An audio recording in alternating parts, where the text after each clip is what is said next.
It pays to go green when designing buildings and cities, but unlike a number of American and European cities, the incentives in Asia are often few. Some governments are promoting this kind of architecture. In Taiwan, for example, buildings do have to meet certain green standards. Here in Hong Kong, the administration is considering enacting energy efficiency regulations. Max Connop is director with Aedas, the number 4 architectural design house in the world, with the bulk of their staff right here in Asia. Welcome to the show, sir. Thank you. How popular is, I see the buildings going up around me. There's more glass. Some of them have solar panels. I mean, it's a far cry from where we were, a decade or two ago. But, does it really pay for companies to go green and think about, sustainability when they're putting up a building and they're trying to maximize gross square feet? Absolutely. I mean, Sunny Bay Station, by the MTR station out in Lantau.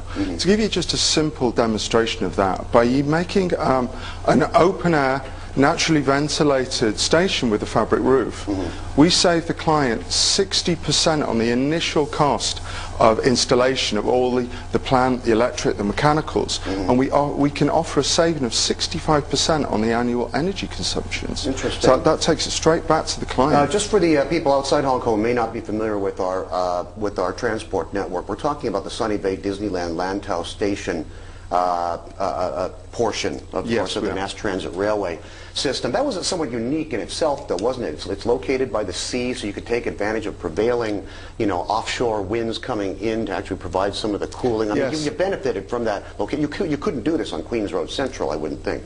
No, you couldn't. But then there are issues with an urban setting of using recycled materials, looking at passive and active ventilation systems, bringing in natural light into the core of the building. That's very important.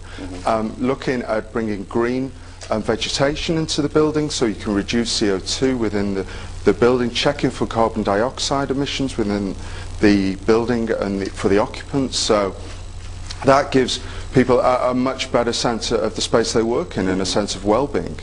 Are they cheaper to build, or do they like a Prius? The Toyota Prius costs more because it's a hybrid car, but it pays back with fuel efficiency over the years. Which way does it work? A difficult question, but I think what you have to do is look at it by green initiative by green initiative, and you look at the life cycle costs. So you look at the initial cost of the installation, the cost payback to the client, how long that will be able to operate, and then once you have that equation, you know whether loading that green idea into the building is actually beneficial to the client, or it's just greenwashing.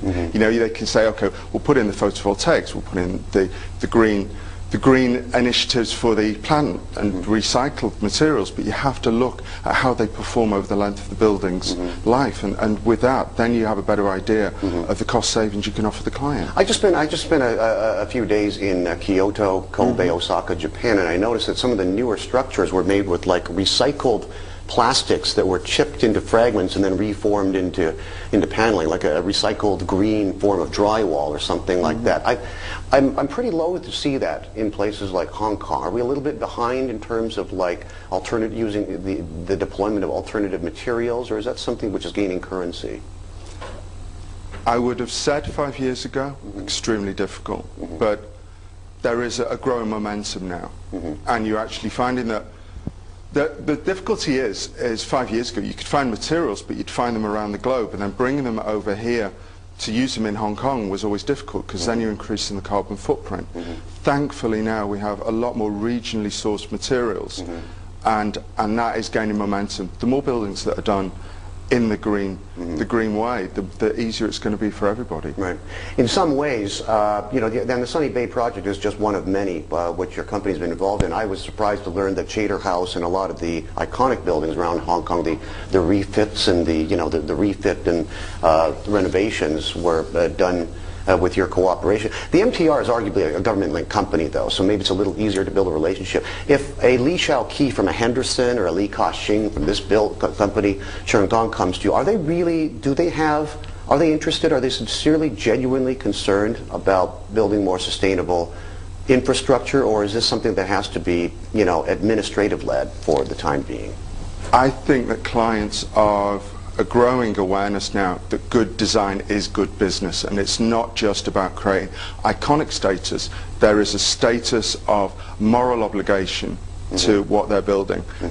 We never get a client now from here, China, or anywhere else that doesn't expect LEED accreditation, which is an American accreditation system for green buildings. And most ask us to get the highest grade, and we achieve that for them because they know it's not only a moral obligation, but it also sends a very positive message to tenants. Finally, I want to talk about the issue of risk here. Because with some of these new applications, some of these new designs, we're talking about new materials and the employment of things which have never been used in construction before. What is the risk factor there? And I don't want to make this is a tenuous link, but years ago people thought asbestos was safe. Guess what happened when they found out the truth? Is there any risk of that with this new technology?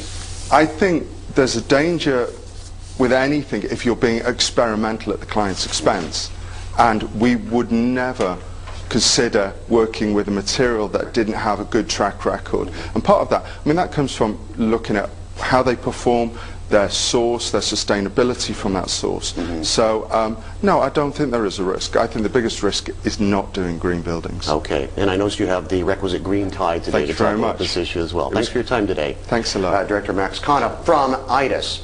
Next on the program, when we return, we'll catch you up with what's going on in different parts of the world, and we're waiting for some trade numbers out of Japan. We'll dissect that when we come back.